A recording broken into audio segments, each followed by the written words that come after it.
Story number 5. The Boy in the Brambles.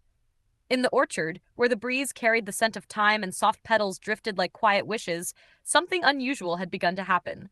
Small things were going missing. Anna's ribbon had slipped from her hair, Poppy's tiny wooden spoon had disappeared, and one of Cherry's berries had vanished, leaving only a faint red mark behind. The girls gathered close together. The wind didn't take them, Anna said softly. Poppy shook her head. No, this feels like someone else. So together, Beth, Cherry, Poppy, Anna, Pudding Pop, and Little Dumpling made their way toward the brambles, where the orchard grew a little thicker, a little quieter, and a little more secret. They listened. A rustle. A shift. A flash of red between the branches. Poppy darted forward. There! A small yelp sounded as she reached in, and out tumbled a boy, landing in a scatter of leaves. He scrambled up quickly, brushing off his plaid trousers and tugging at his red sweater, the little puppy stitched on the front slightly crooked. His green shoes pressed into the earth, and his red hat sat low over his dark hair. I wasn't doing anything, he said quickly. Beth looked at him gently. You took Anna's ribbon. And my spoon, Poppy added, and my berry, said Cherry. The boy hesitated, then shrugged, trying to look like it didn't matter. Maybe I did. Anna stepped closer, her voice soft. Why? He looked away, picking at the sleeve of his sweater. I just do things like that, he muttered. There was a quiet pause. Little Dumpling stepped closer to him, standing where he could see her. He didn't move away. That's not the real reason, Beth said kindly. The boy's shoulders tightened. For a moment, it seemed like he might run. But instead, he spoke.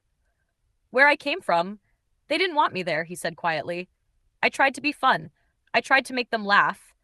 But they said I was annoying. His voice dropped even softer. So I thought, if I played tricks first, then it wouldn't hurt as much. Pudding Pop's smile faded into something gentle. But it still hurts. He didn't answer. Cherry stepped forward and held out a fresh berry. You could have asked. Poppy nodded. Or just played with us. Beth added, You don't have to take things to belong. Anna looked at him, steady and kind. You don't have to be mean to be seen. The boy slowly looked at each of them. None of them were turning away. None of them were upset the way he expected. You'd let me stay? He asked. Beth smiled. If you stay kindly. He hesitated, then reached into his pockets. One by one, he pulled out the missing things. Anna's ribbon, Poppy's spoon, Cherry's berry a little squished. I didn't know how to give them back, he said. Poppy smiled. You just did. A small laugh escaped him, quiet but real. My name's Kevin. Anna stepped forward and gently tied her ribbon back into her hair. Thank you, Kevin.